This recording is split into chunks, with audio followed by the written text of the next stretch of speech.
Nous vivons dans un monde entièrement dirigé par des algorithmes. Ces systèmes complexes peuvent suivre, prédire et optimiser presque tout autour de nous.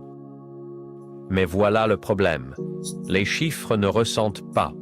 Les tableurs n'ont pas de rêve. Ce qui pousse réellement le progrès, ce qui déclenche l'innovation, ce n'est pas le code lui-même, c'est la curiosité, l'empathie et l'imagination débordante qui le sous-tendent.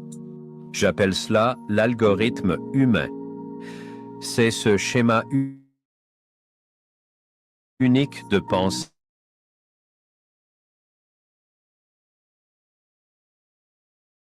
et d'émotion. Il transforme une simple en action décisive et apporte de la clarté au chaos. C'est l'endroit où la créativité rencontre l'intelligence et où les histoires commencent à penser par elles-mêmes. Bienvenue dans l'algorithme humain. Si vous êtes prêt à explorer cette intersection, assurez-vous de vous abonner et de rejoindre notre communauté. Plongeons ensemble.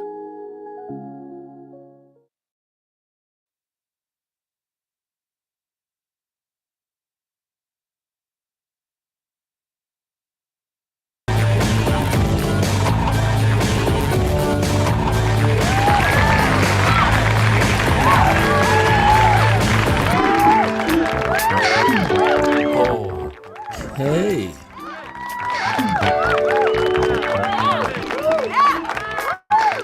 So today we're gonna do a little shameless self-promotion. Let's check out my here. All right, we can give it up.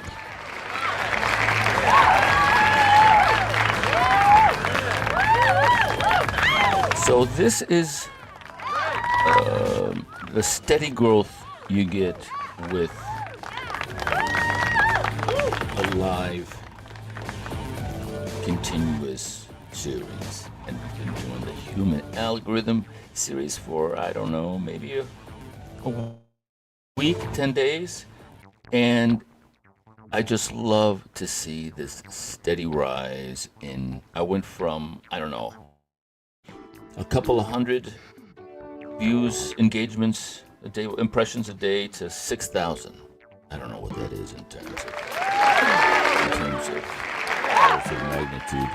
But the great thing is, and people can say, well, 6,000 is not anything to be proud of. Well, I'm targeting a specific group of people. All right, so you can target through hashtags and how you use your keywords to get the attention of people in a certain area or people in a certain industry. And so if you look at my strategic and tactical usage of LinkedIn, I'm hitting all the people I want to hit, founders, CEOs, in all the locations that I'm targeting: New York, Chicago, Paris, London, Washington, and these are all the industries that I'm focusing on. So even though 6,000 engagements a day isn't like Super Bowl numbers, what is Super Bowl numbers, or what is like a awesome thing is, I'm targeting a demographic. I'm targeting the people who I want to target: high net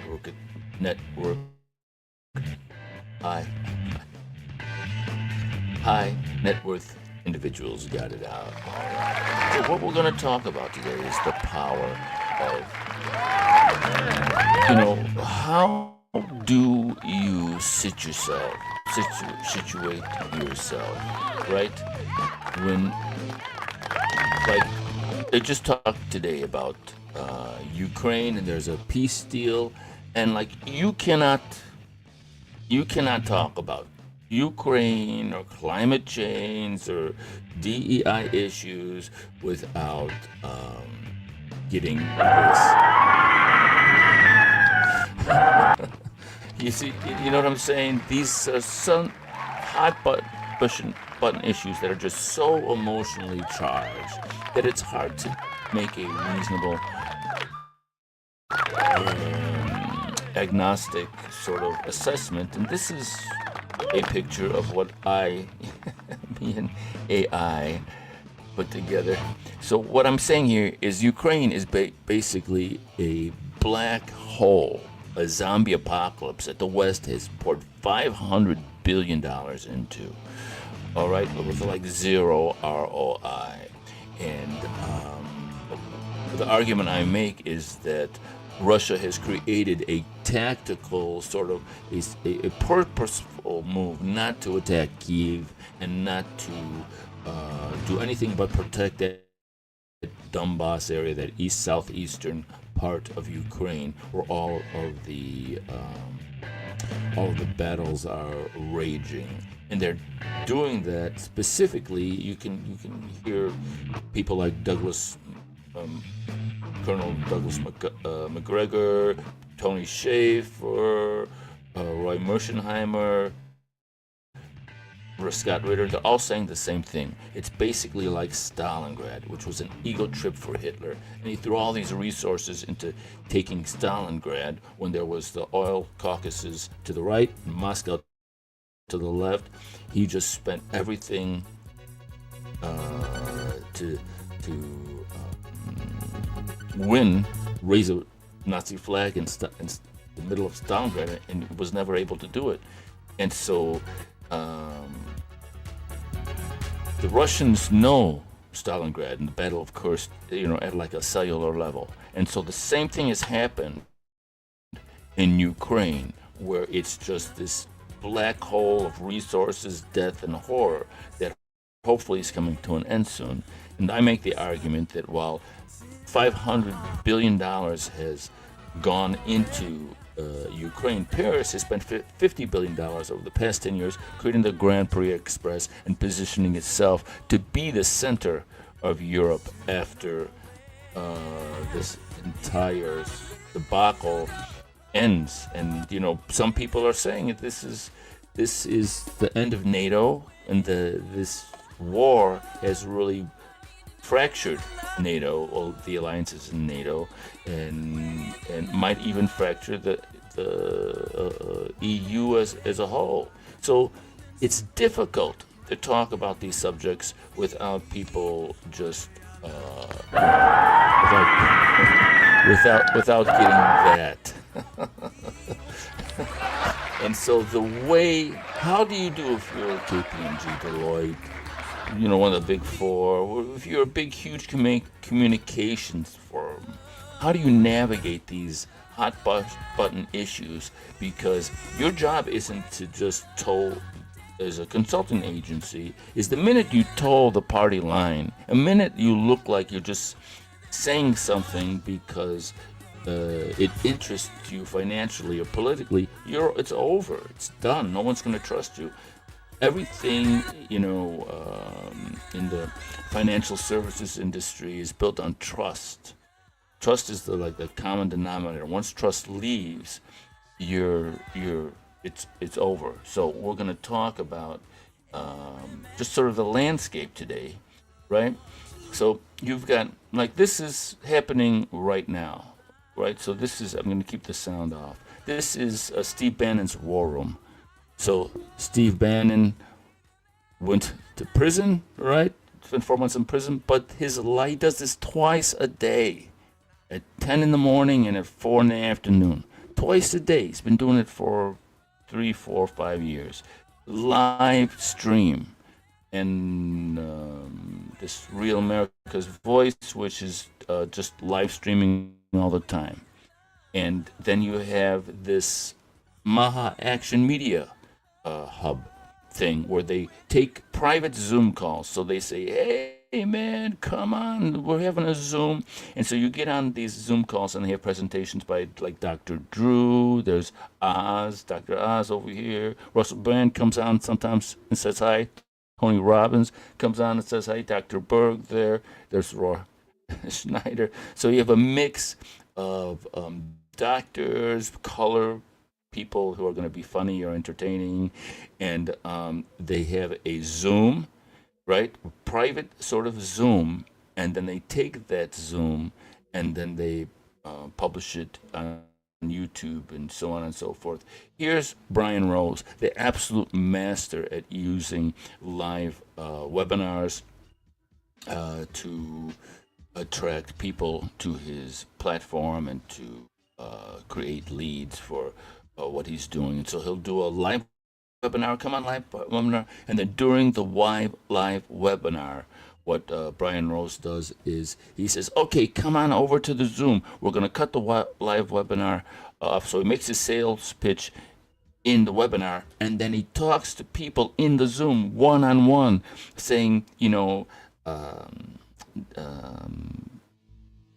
solving problems and being like, okay, so what is it that you're doing in your life? And then he relates that to what he's doing and does his sales pitch one-on-one. This is Brian Rose. He's a master at this, and he's brilliant. And then you've got live from Studio 6B. These guys are hilarious, and they do a live show. You can't like both. I do. You can't. How about Mets and Yankees? The Mets? My I dad grew likes up a both. Mets fan, and then when the Yankees got Paul O'Neill, I became Right, and so they talk politics, they talk sports, and this powerful thing about LFS6B is they stream everywhere. So they're on Rumble, YouTube, Getter,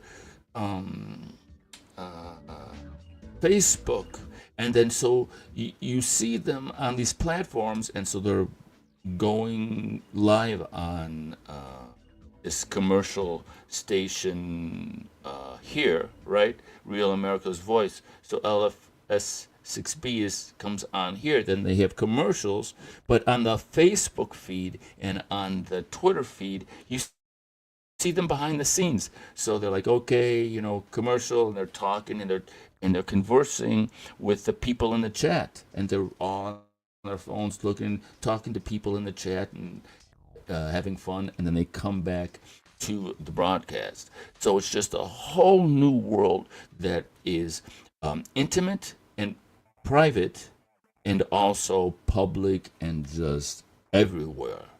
So that combination of private reconnaissance and private intelligence plus feedback is just absolute gold.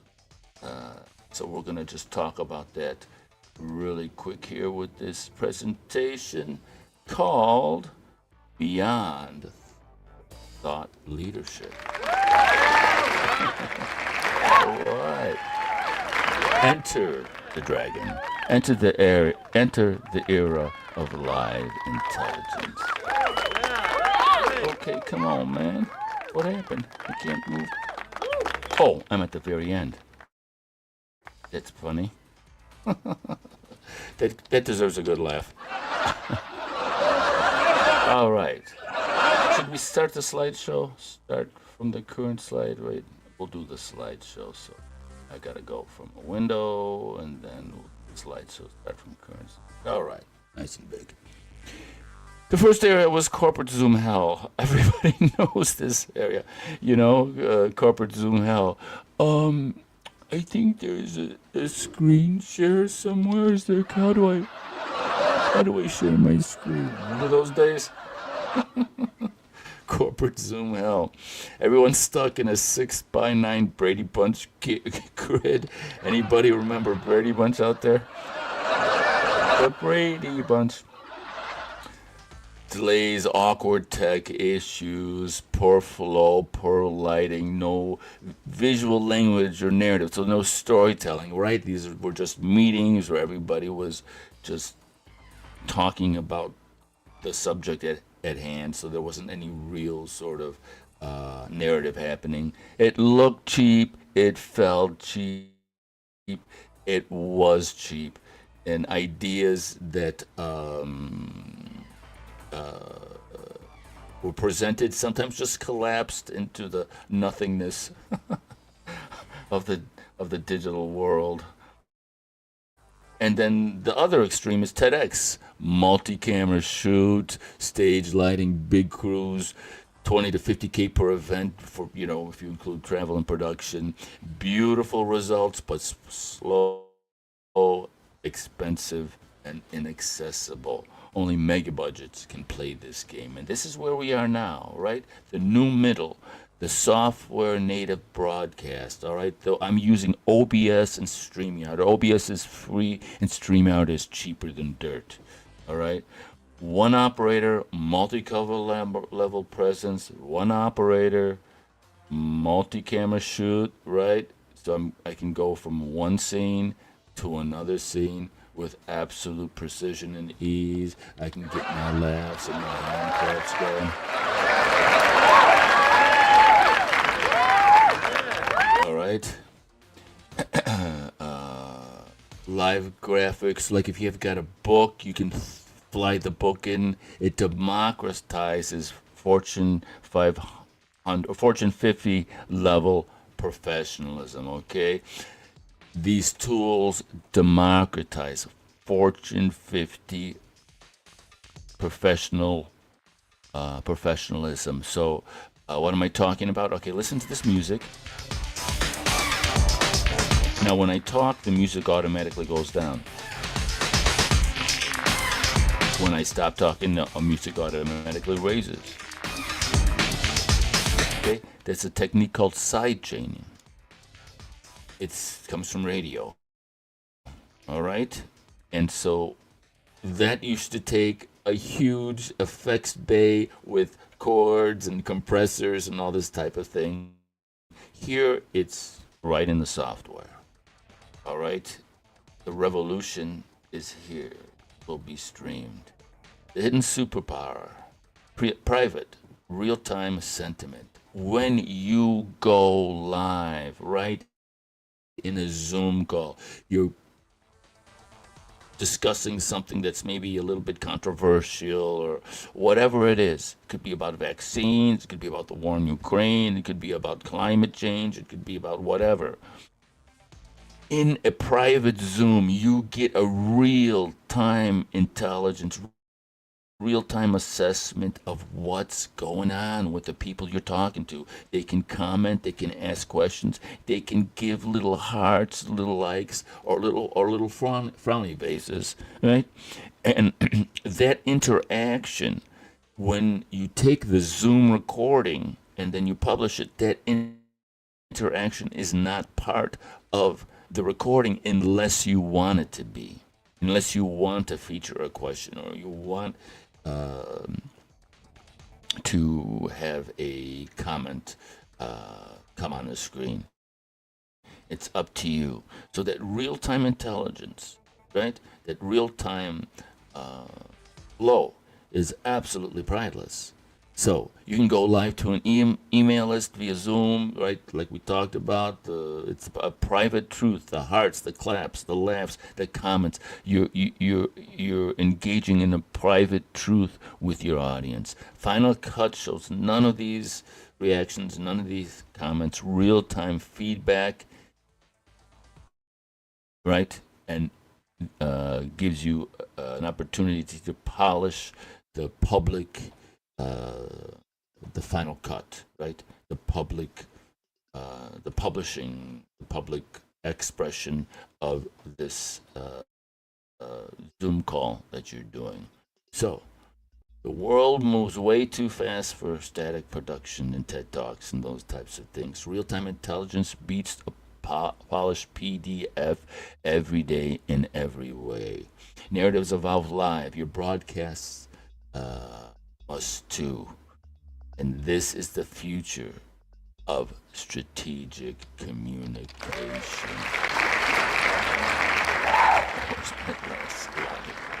Yeah. All right. So that's basically the idea. We're in a very interesting, exciting era of change. And if you're interested in putting across a narrative in these incredible times of change, and the world is changing so fast, so quickly. The best way is to be authentic. You may love me, you may hate me, but this is me.